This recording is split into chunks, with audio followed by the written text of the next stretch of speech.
This is the annual Lieutenant Governor's Tourism Summit, where all the folks in the tourism industry from around the state gather to talk about what we've done in the past, talk about next year and how we can improve even more on the great numbers we've had for the past 3 years of people visiting Louisiana. Louisiana Travel Promotion Association is made up of all the tourism industry workers in the state. It is your hotels, your restaurants, your attractions, and your convention and visitors bureaus. Our main purpose is to advocate, educate, and of course promote this great state of Louisiana. What does tourism mean to the entire state? Oh, tourism is one of our greatest economic engines in Louisiana. We actually employ more than any other industry in the state of Louisiana.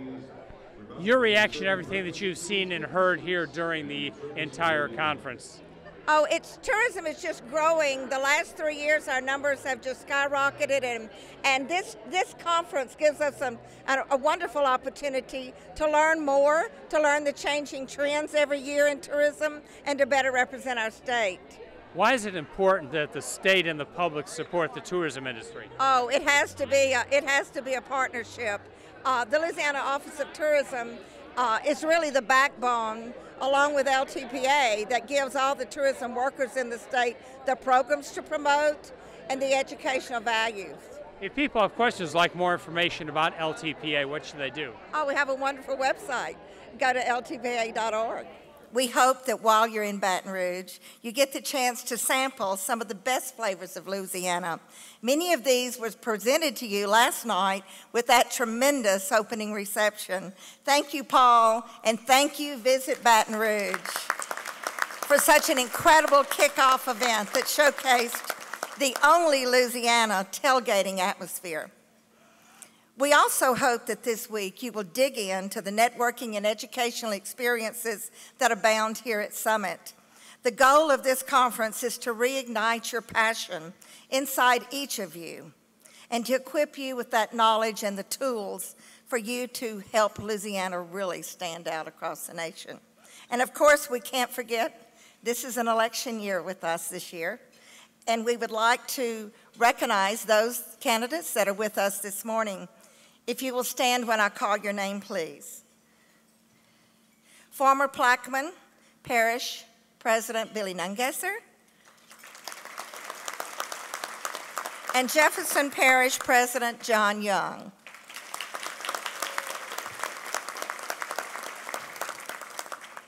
Thank you for being with us, and we are thrilled this year to be closing out Summit with a debate of our candidates. As these candidates, all 4 of them are going to be with us this week, vie for the opportunity to lead this state and specifically our tourism industry. We're honored that they're each taking the time to be with us this week. So, let's get started.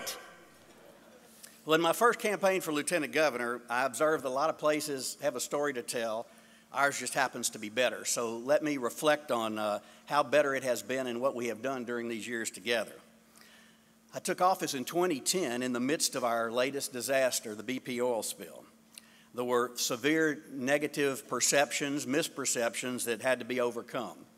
Potential visitors, having seen that infamous oiled Pelican on television, had visions of an oil-covered French Quarter, and we had to fix that. We overcame every misperception, not only to rebound, but to consistently break records. It started with the creation of our new brand, Louisiana Pick Your Passion. Now, I didn't pay a marketing or advertising firm to come up with Louisiana's brand. I brought it to the office, and it actually evolved from an earlier project. And many of you may not realize this, but when I was Secretary of State, we did an extensive renovation and improvement to the exhibits at the old state capitol.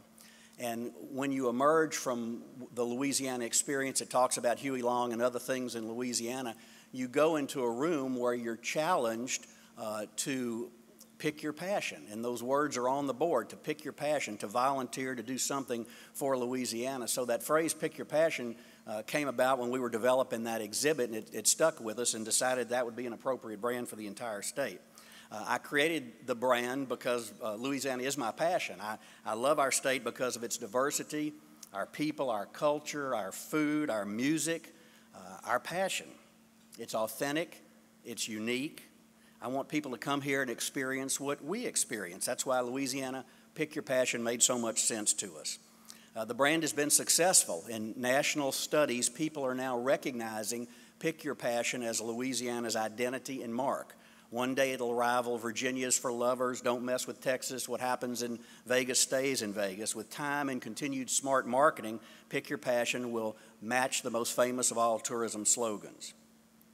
Now, in the wake of the spill, Louisiana received $30 million from BP to mitigate damage to the tourism industry. $23.5 million of those dollars went to every parish in the state. The Louisiana Office of Tourism got $6.5 million as a grant to market the entire state. $5 million of that was allocated to advertising, and $1.5 million was allocated to events. With this one-time money, we focused on one-time uses. For the first time ever, we ventured into some new markets. As you can see, we allocated 10% to digital advertising, 26% to broadcast, which included bringing Top Chef to Louisiana and New Orleans, 40% on print advertising and national publications, and 24% on one-time events like our bicentennial celebration, the Natchitoches Tricentennial, the Poverty Point World Heritage Designation, the Only in Louisiana Grammy Brunch, and the Bowling Congress here in Baton Rouge, and the Grand Reveille in Acadiana. As all of you know, I decided not to hire a secretary of the Department of Culture, Recreation, and Tourism. The people elected me to do this job, and that gave me the opportunity in doing so to delve into the operations of the department. I learned quickly that it's a big job. Upon my arrival, each agency in the department seemed to operate in a silo. My goal was to rip those silos down and create a culture of cross-promotion among Louisiana's most creative state agency. At the 2011 summit, I introduced you to each assistant secretary in the department, and you heard from them. You may remember the many hats illustration. I'm happy to report that the agencies within the department are now working together more than ever before. I would like each of the assistant secretaries to stand and be recognized. And we have, of course, our head of tourism, Kyle Edmiston, who you all know and love. Kyle? Would everybody who works in the Office of Tourism please stand up as well, because it's a great team. All of you who work in the Office of Tourism, stand up and be recognized. Thank you. And the Welcome Centers, where are our Welcome Center hosts? You've heard me say before, they're the face of Louisiana. They're the people who visitors to this state first meet when they walk into those welcome centers. And they're the unsung heroes who do a great job of welcoming people to Louisiana, explaining to them where to go and what to do. A new but familiar face, Dwight Landreneau, who I convinced to come back and run the Office of State Parks a little bit earlier this year when Stuart Johnson retired. Another new face is Phil Bogan, but not really that new, who took the reins of the Office of Cultural Development after Pam Breaux left to take a leadership position in Washington, D.C. Our Louisiana State Museum leader, Mark Tullis, our state librarian, Rebecca Hamilton, Judge Janson, who leads the Volunteer Louisiana efforts, and Karen Profita, who heads the Louisiana Seafood Promotion and Marketing Board. These folks carry out the very important task of making sure they all work together to make sure that we have a common message that lifts up each of these agencies. For example, the state parks system and the Office of Cultural Development are working together to continue to promote the Poverty Point World Heritage Site. Since its World Heritage designation, the 22nd place in America, the 1001 place on the planet to be so named as a World Heritage location, we're upgrading the visitor experience. We have a new brochure as well as a website that allows guests to learn about the site and to plan their trip to Northeast Louisiana. We've also created a video to replace the outdated introduction video that visitors see before they board the tram tour. It was almost as old as the site itself, it seems. After some technology upgrades, the new video will be showing beginning in just a short while this fall. I don't have time to show you the entire 12-minute video, but here's a short peek at some of the updated footage that will be used at Poverty Point.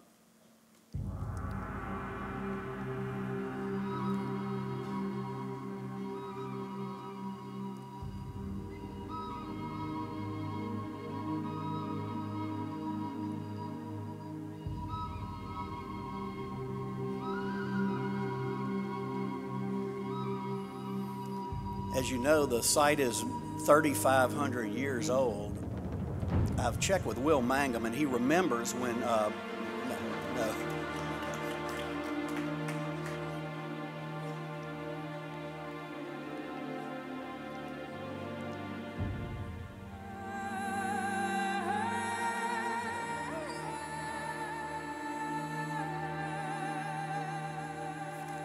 There's a voiceover to this in part of the 12-minute presentation, and if you haven't been to Poverty Point, you really need to go. It's quite a site, and it's going to be a magnet to attract people from all over the world to this site. And we're working with the folks in Northeast Louisiana, the tourism folks, the elected officials, to recognize that collectively they can do a great job of coming together and marketing this site that'll bring people to the entire area of Northeast Louisiana, not just the parishes where Poverty Point immediately impacts.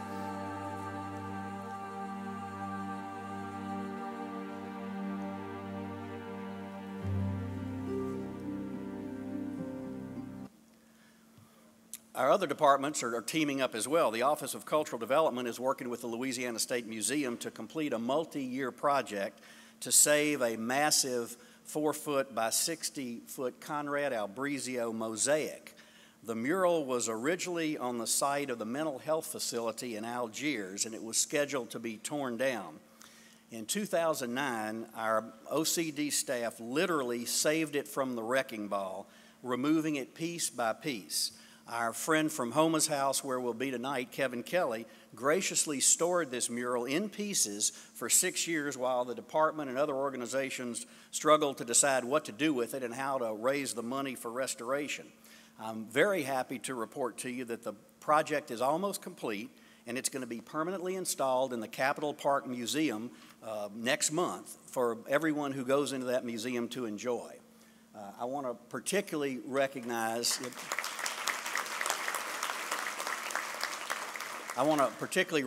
Kathy Berry, our Chief of Staff, who has worked with me, as all of you know, for 27 years. She started when she was 20 and has been involved in a lot of aggressive projects for us and keeping everybody's feet to the fire, and has done a great job in personally taking on the mission of making this happen.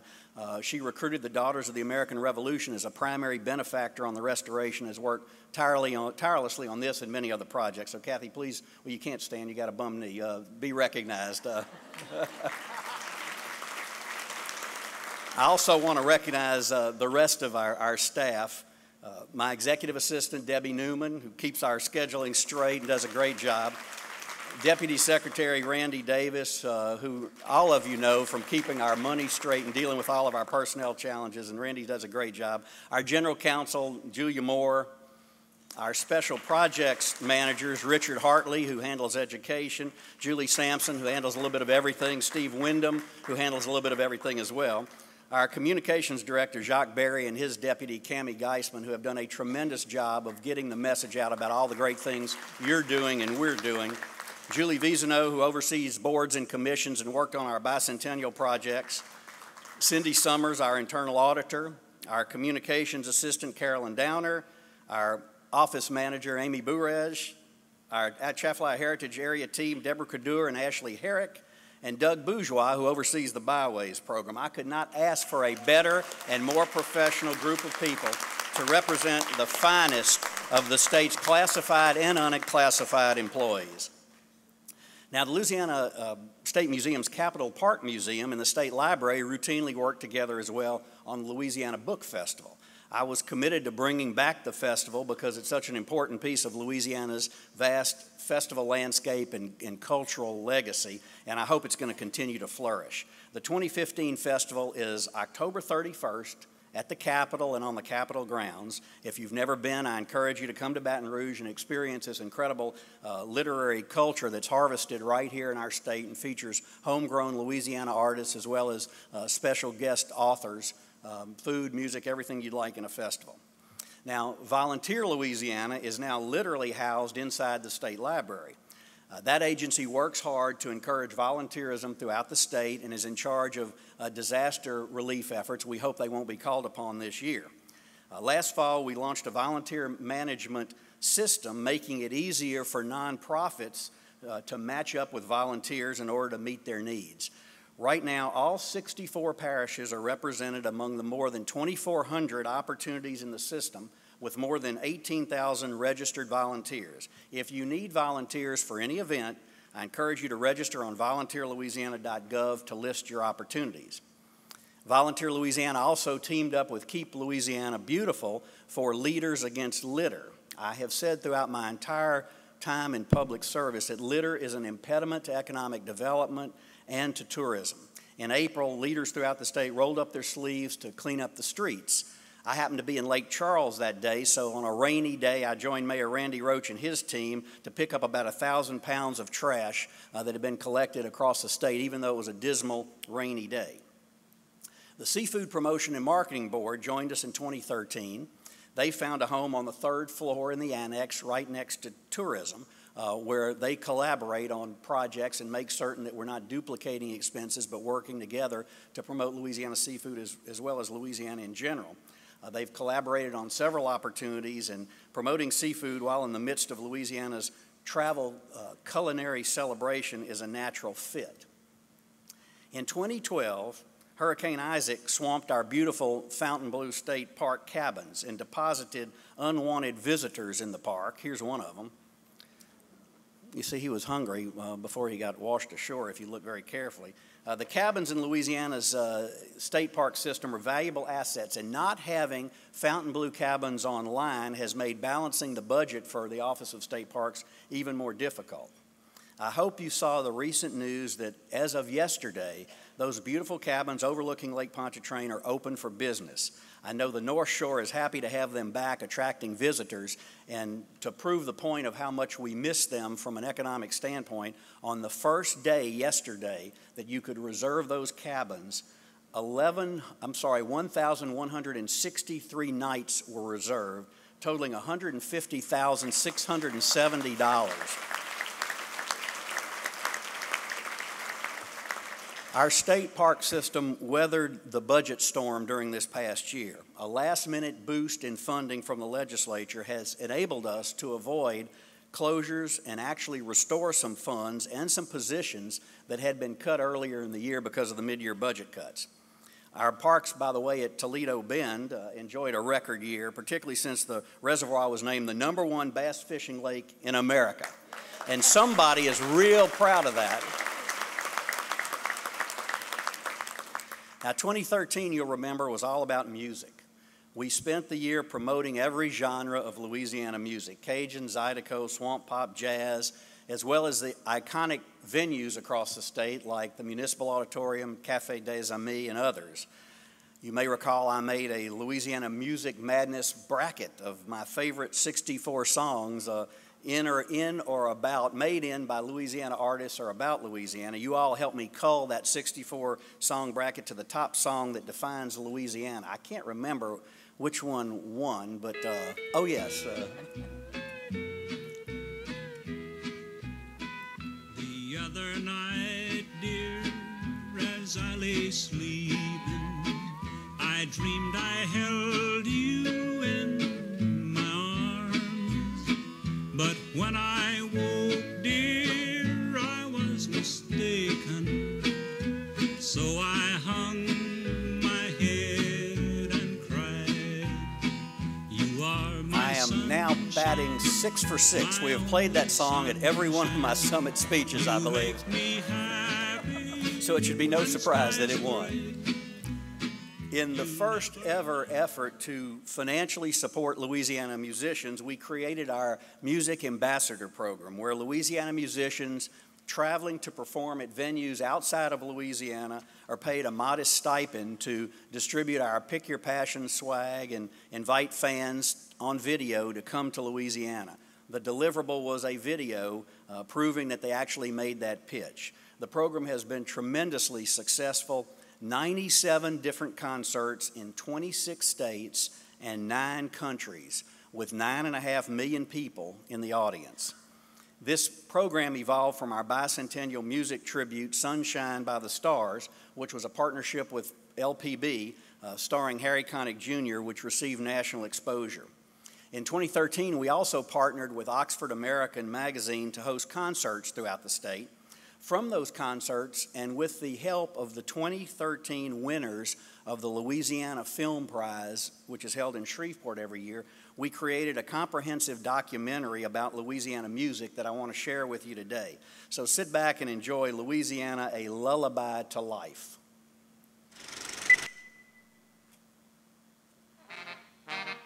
Take one.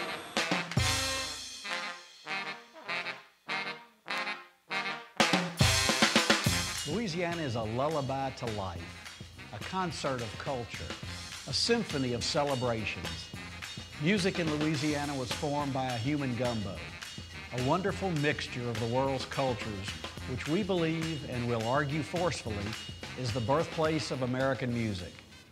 The Puritans, the Pilgrims, the early colonists brought traditional hymns and patriotic ballads to early Americans. But the first diverse musical sounds in what would become the United States of America were brought to the territory of Louisiana from France by the early explorers of the Mississippi River Valley in the early 1700s. In fact, the first opera house in America opened in New Orleans in 1796. Although it may not be over till the Fat Lady sings, it didn't begin until she first came to Louisiana. Those same Frenchmen brought, involuntarily, Africans from the west coast of Gambia as slaves, who in turn brought with them banjos, drums known as bambula, gourds, and triangles. The musical celebrations and dance, called the bambula and the kalinda, both exotic and erotic, at Congo Square, evolved into the rhythm of blues and jazz born in the bordellos of Storyville near the French Quarter, from which performers with legendary names emerged. The Razzie Dazzie Spasm Band, Kid Ory, Papa Celestine, Sidney Bechet, King Oliver, Jelly Roll Morton, and Louis Armstrong, Satchmo, who got his nickname because his mouth was so large that it resembled a satchel. His love of Louisiana was evidenced by the way he signed all his letters. Red beans and ricely yours, Satchmo. He rode Southland with his dreamy song. Yeah, take me back where I belong. Right in my family's arms.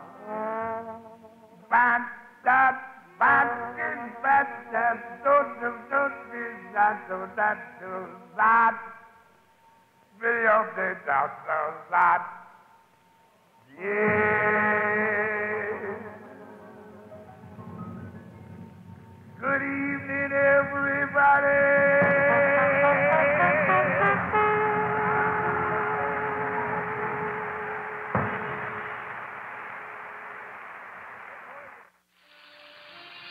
Sicilians who settled in New Orleans brought a passion for food and music. Names like Dominic LaRocca and Louis Prima helped introduce jazz and swing to America and the world. In the decades that followed, New Orleans, which a great Louisiana writer described as a poetic city with a prosaic population, contributed operatic soloists like Shirley Verrett and Kitty Carlisle. The soulful, distinctive sounds of Aaron Neville, Alan Toussaint, Dr. John, Irma Thomas, and Ernie K. Doe.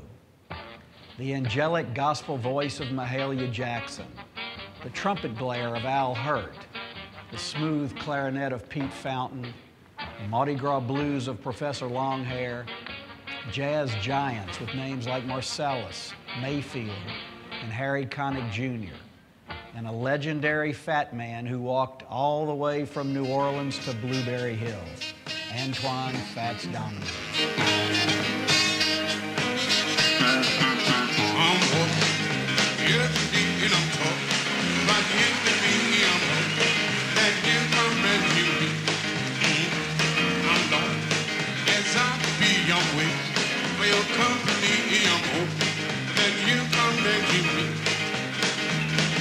What you gonna do when the river dry? You're gonna run away and hide, and I'm gonna run right by your side. You pretty baby, I'll even down water. You're the deep and I'm talking. But you and me, I'm hoping that you come back here. The swamps and bayous of Louisiana became home to the Acadian people, Cajuns, who were systematically expelled from Canada in the mid-1700s. They were hunters, fishermen, trappers, filled with joie de vivre, love of life. They found their way to Louisiana, a place that welcomed their Catholic faith and provided a bountiful place to call their own. They fancied the fiddle, or squeeze box, and the frottoir, a washboard rubbed with a spoon. All right. They gave us new genres of music like Cajun, swamp pop, and Zydeco, with colorful Creole performers including Clifton Chenier, Buckwheat Zydeco, Rockin' Sydney, and Beau Soleil.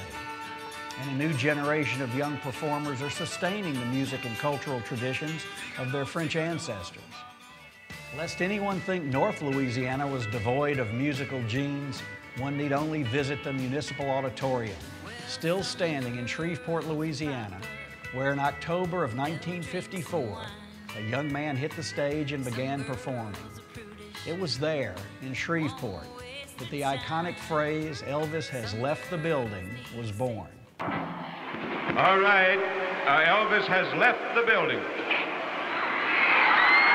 I've told you absolutely straight up to this point, you know that he has left the building. He left the stage and went out the back with the policeman, and he is now gone from the building. I remind you again that the hayride will continue right on until 11:30 o'clock, presenting again most of the country artists that you... Those Louisiana girls wouldn't leave until they knew the soon-to-be-crowned king was gone. Originating from the Municipal Auditorium, the Louisiana Hayride aired on KWKH radio with the slogan, "Don't touch that dial, you're with the friendly giant." Because KWKH reached millions across America, the Hayride became the cradle of the stars, giving rise to Farron Young, Hank Williams, Johnny Cash, Johnny Horton, and countless others. Although Louisiana can't claim the king as a native, we can find solace in the fact that Trace Adkins, Tony Joe White, Kix Brooks, Bocephus, and little Timmy Smith were all born in Louisiana. When Timmy was a young boy, he discovered that his father was the great left-handed pitcher for the New York Mets, Tug McGraw. When he turned 18, he decided to take his father's name, and we all now know him as the legendary Tim McGraw. Shreveport also gave birth to the brilliant concert pianist, Van Cliburn.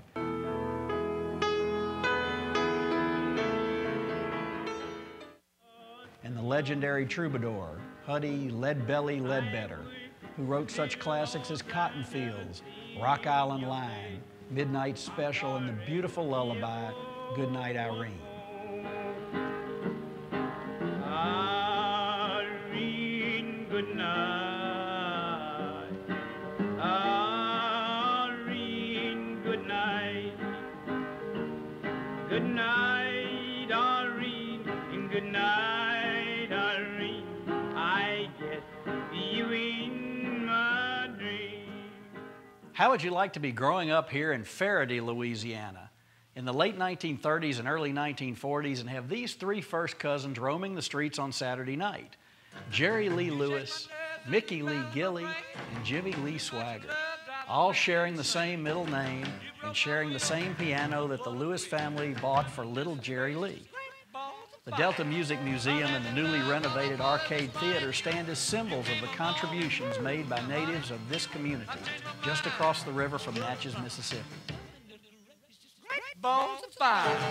Let's not overlook other Louisianians like Buddy Guy, Lil Wayne, Master P, Britney Spears, and our singing governor Jimmy Davis, whose song, "You Are My Sunshine," is one of the best known and most recorded songs in the world. In 2013, we celebrated the Year of Music in Louisiana with a series of symposia across the state, from Shreveport to Natchitoches to Lafayette to Faraday to New Orleans, to discuss the history of music and its impact on the culture of Louisiana. And if you would just kind of check out your own life from the time you was born up until now, you will find out somewhere along the line you was a losing boy because your baby was gone and you had the lovesick blues and all you could do was weep and moan. You had lost your baby and you don't mean maybe, and that made you a losing boy. And you start screaming about it. Oh, yeah! I'm still screaming. But I'm Pastor Giles now of the Salem Missionary Baptist Church. But when I scream now, I scream thanking God for his goodness. And it's hallelujah anyhow. You never let the troubles of life get you down. When life troubles come your way, just lift up both hands, totally surrender to God and say, hallelujah anyhow. Bless you. All right, we're in Lafayette, Louisiana, and I'm fired up because I got Wayne Toops' sunglasses on. And I may or may not give them back, but from Coubillon that just won the Grammy Award in Los Angeles just a couple of months ago, what an honor. And I know you said 25 years in the making. That's right.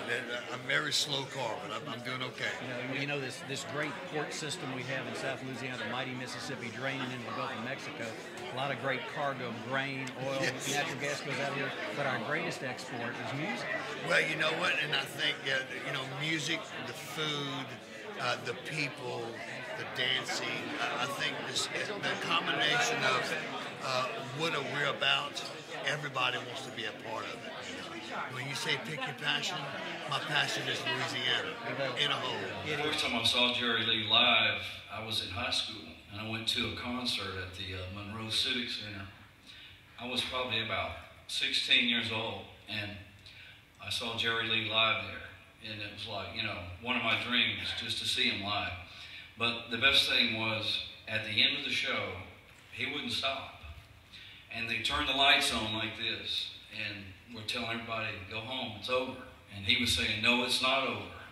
And he stood inside the piano, and a man stood up, and he pointed at him, and he said, sit down, it's not over yet. I'm not through. Like that. And that man was my principal at my high school. And so when I saw that, I said, okay, that's what I want to do. Music in Louisiana is multi-generational. The offspring of jazz legend Ellis Marsalis include Wynton, Branford, Jason, Delfeo, and Ellis III. And the next generation of Nevilles expresses itself as dumpster funk. Don't feel me now.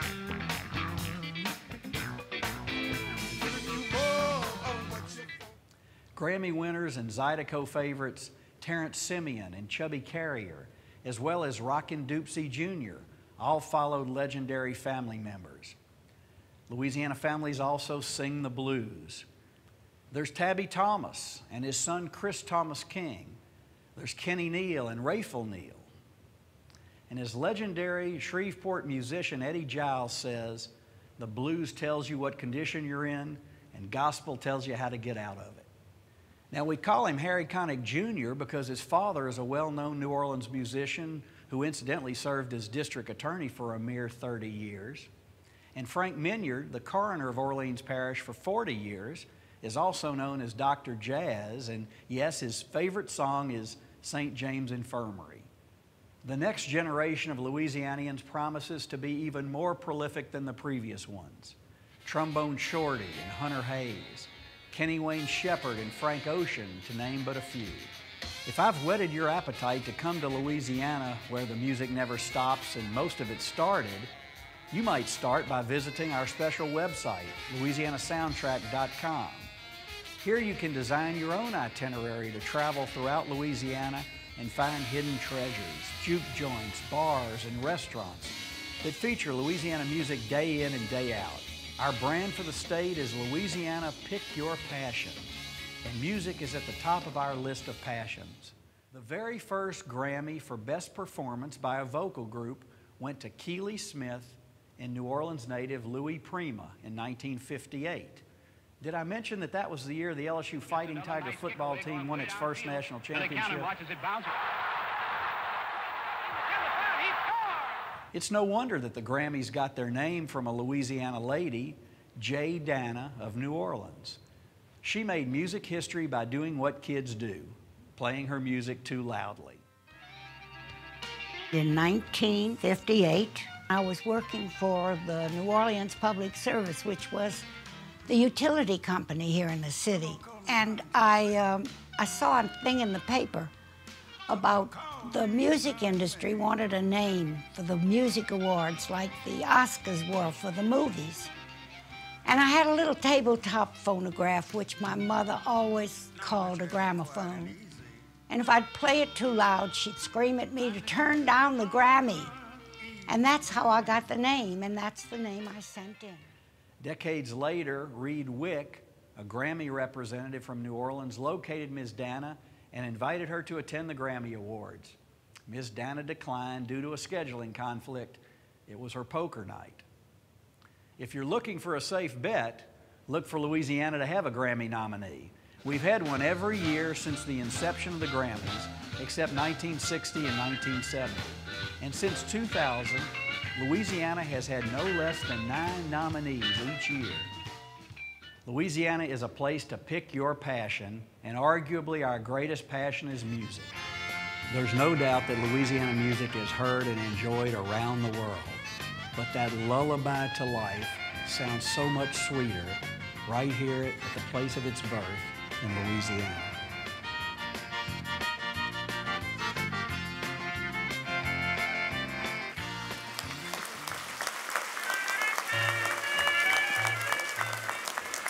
You can download that and use it for your own use at louisianatravel.com, our website, so it's yours to use as you see fit.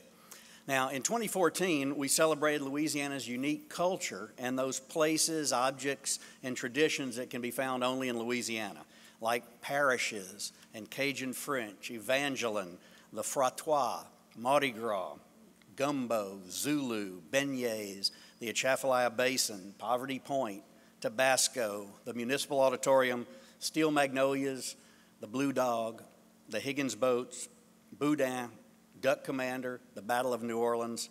And in January of this year, we actually commemorated the bicentennial of the Battle of New Orleans with several very cold days of events.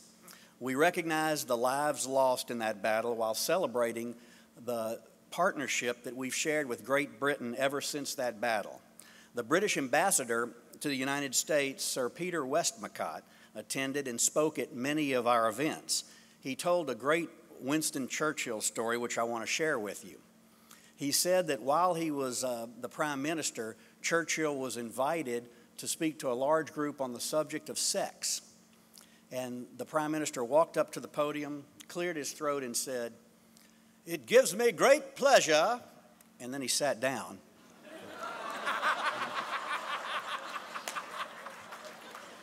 He was known for his brevity and his wit. Speaking of great pleasure, last year, Louisiana was recognized as one of the happiest states in America, and Lafayette was recognized as the happiest city in America. But it's not just Lafayette. This was a Harvard study that identified Lafayette, Houma, Shreveport-Bossier, Baton Rouge, and Alexandria as the top 5 happiest cities in America. And Lake Charles came in at number 8. It's that same happiness and joie de vivre that attracts an incredible number of international visitors to our great state each year. During the past 2 years, we have seen a 26% increase in international visitors, the second highest in America. This is important because you've heard me say before, those international visitors stay longer, they spend more, and they're much more curious about the state and willing to travel around and see places other than just New Orleans, which is where they usually start their visit. Louisiana was one of only 3 states to participate in the USA Pavilion at Expo Milano in Milan, Italy, and only the 2nd destination in America to host the British Guild of Travel Writers. We have incredible international reps who, in partnership with the New Orleans CVB, promote Louisiana abroad in Canada, France, Germany, the UK, Australia, Brazil, Italy, and the Netherlands. Many of the visitors they brought to Louisiana took full advantage of Louisiana's great tax-free shopping program, which experienced a 15% increase last year. would our international reps who are with us for the summit please stand up and let us recognize and thank you for your work on our behalf.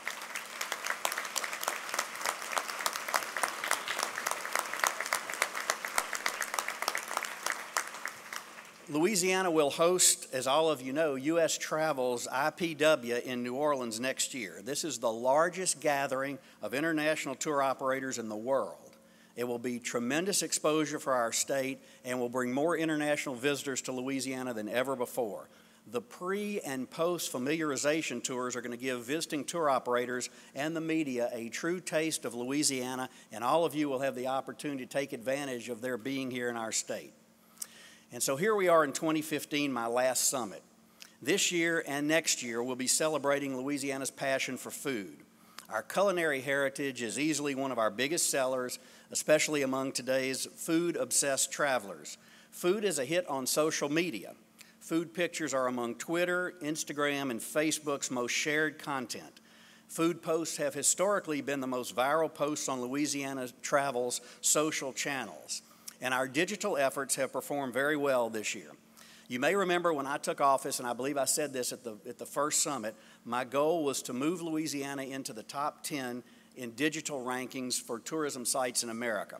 LouisianaTravel.com now ranks 5th among travel websites, and our social media efforts are ranked 8th in America. The reach on social media continues to grow. We've seen a significant increase in each platform. A 33% jump on Facebook with more than 368,000 likes, a 111% increase on Twitter with 54,000 followers, and a 215% hike on Instagram with more than 17,000 followers. Now, speaking of increases, 223,000 Louisianians are employed in the travel and tourism industry. It was the fastest growing job sector in the state last year. And I think I've already mentioned this, but 2015 was our 3rd consecutive record-breaking year. The numbers speak for themselves. 28.7 million people visiting Louisiana, almost 1.5 million more than last year. $11.2 billion in travel and tourism spending that translated to $836 million in state sales taxes alone paid by our visitors. That doesn't count hotel motel taxes, the dollars flowing through the economy with folks spending money at restaurants and attractions and buying souvenirs and just shopping in Louisiana. If you take every nickel that is appropriated to Kyle and the Office of Tourism, every single cent for salaries and benefits and welcome centers and promotional brochures and advertising and marketing, everything that is spent on tourism in Louisiana, and you factor this against that $836 million, that's a 38-to-1 return on investment. This is an industry, and the leaders in Louisiana need to recognize how important this industry is to the overall economy of Louisiana. Here's a chart that shows you the numbers from the past 4 years, and we're very pleased how far we've come. And your collaboration, your diligence, your hard work has contributed to these record-setting numbers. Now, you've heard me say many times before that we believe these numbers could be even greater, but there has been a continuing trend to redirect a significant amount of money in the state budget by the never-ending pass-throughs into our tourism budget. These pass-throughs continue to reduce our ability to partner with you and increase our out-of-state advertising and marketing efforts to lure visitors to Louisiana. These earmarks include several legitimate New Orleans tourism events: the Zurich Classic, the New Orleans Bowl, NOLA Motorsports, which hosted Louisiana's first IndyCar race this year, and Essence Festival, as well as the Independence Bowl in Shreveport. The Greater New Orleans Sports Foundation continues to receive a significant portion of its operating budget directly from our budget. The list of pass-throughs also includes the Senior Olympics and the Special Olympics, which are important and valuable programs, but which have a very minimal impact on tourism. Another pass-through is the annual line item for Bayou des Familles in Jefferson Parish, which is in essence a capital outlay project. All these activities and organizations merit state funding, but not from the fund that's statutorily dedicated to tourism. And so I continue to urge you to be vocal with the leaders of this state, with the legislature, to make certain that those pass-throughs are removed from the budget so that the lieutenant governor has the discretion to choose how to fund those events that have tourism impact, but to drive more dollars directly into advertising and marketing, which has translated to that 38-to-1 return on investment.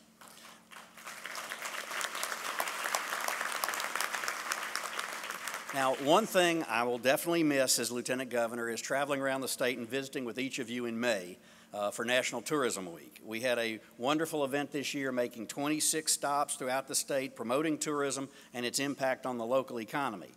My travels throughout this past year only brought me out of state once to Los Angeles for the only in Louisiana Grammy brunch. The rest of the year I spent in the state, for the most part being acting governor, and today is day 91 of my acting governorship.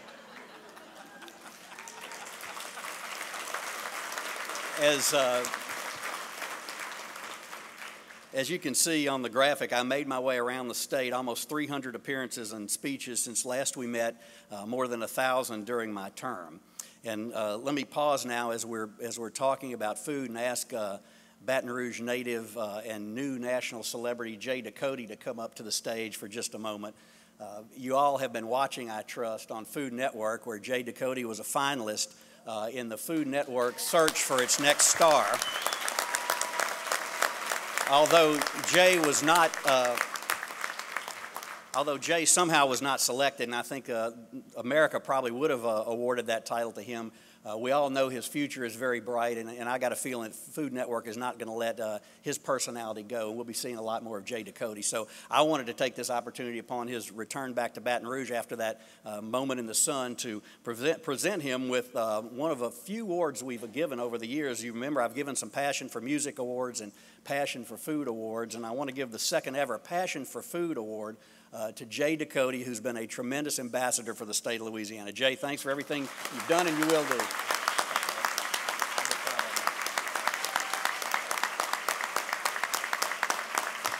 I told him I wasn't going to let him talk because I still had a few other things to say.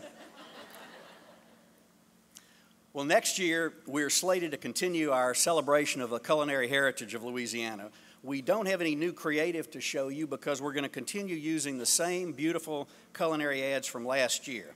We do, however, have a new inspiration guide. The inspiration for our cover is that old saying, there's too many cooks in the kitchen. Around here we say, there are never too many cooks in a Louisiana kitchen. And the cover features a series of Louisiana celebrity chefs from around the state, Donald Link, Susan Manick, Corey Bard, John Folse, Leah Chase, Emeril Lagasse, and John Besh, stirring the biggest pot of gumbo you've ever seen. So stir up your passions in Louisiana will be the theme of our new inspiration guide. During this, the 10th anniversary year of Hurricane Katrina, it is very easy to look back on Louisiana's past and dwell on its many challenges: political strife, hurricanes, oil spills, lost opportunities. But through every challenge, we have stories of triumph, stories of resilience. This state has a remarkable story, a story of delicious cuisine, incredible music, remarkable history, one-of-a-kind beauty, spicy scenery, peppery personalities, and salt-of-the-earth people. I thank you for allowing me to be the state's chief storyteller for the past 5 years. Many times during that period, I've told groups and individuals that I wake up every day thinking about how to promote our state and share with people all the things that make Louisiana unique and which we residents sometimes take for granted. What I haven't said is that I also wake up every day grateful to God for the honor and pleasure of having this job. We all have proven that with hardworking, committed individuals, there's nothing more critical to success than working together as a team, fostering an atmosphere that pushes people beyond their comfort zone and challenges them to be creative. Our staff at CRT and all of you have answered that call and made possible the many accomplishments for which I get far too much credit. Some think I'm foolish for giving up this job. Sometimes I, too, wonder why I wouldn't want to keep doing it for at least another 4 years. The simple answer is that there is so much more that can be done for Louisiana at the next level. If the people entrust me with this responsibility, I assure you I'll practice what I've preached as Lieutenant Governor. we have barely scratched the surface of growing this industry in Louisiana. And with the support and encouragement of a governor, there's no limit to what all of you can accomplish. My grandmother was a member of the first graduating class at what was then SLI in Lafayette. After several name changes, it's now ULL. She was an extremely well-read, gentle pillar of the Lafayette community, and she often quoted poetry, including one particular phrase that always has stuck with me. The poet was James Russell Lowell, and he said, "Not that which we give, but what we share, for the gift without the giver is bare." We have shared collectively many great moments over the past 5 years, overcoming an oil spill, several hurricanes, and ongoing budget challenges. Most importantly, though, we shared time with one another, recognizing that working together we can accomplish much more than striking out on our own. I thank all of you for your efforts on behalf of your respective communities and on behalf of our great state. I have enjoyed every second of being Lieutenant Governor. I hope to continue serving the state and sharing with the world the reasons why I and you have picked Louisiana as our passion. Thank you very much.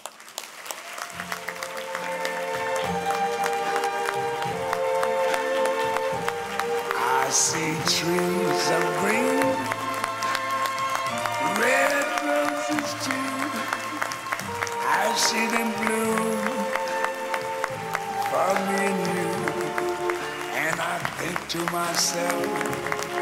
Tell us about your experience on national television and what it means in terms of Louisiana tourism. Well, you know, I had a blast on Food Network Star representing Louisiana. I was really able to go in there and just show my passions for the cuisine of the state and really representing Louisiana on national TV. And certainly it means a lot. We have a great culture here in Louisiana, and so much of that surrounds food. And to be able to go on a national platform like Food Network and cook our food and talk about our food and tell stories about hunting and fishing or LSU tailgating or anything like that that revolve around our food, it's really a great platform for the entire state, and to get people interested in our culture and to come here and eat our food and stay in our hotels and go to all our tourist attractions.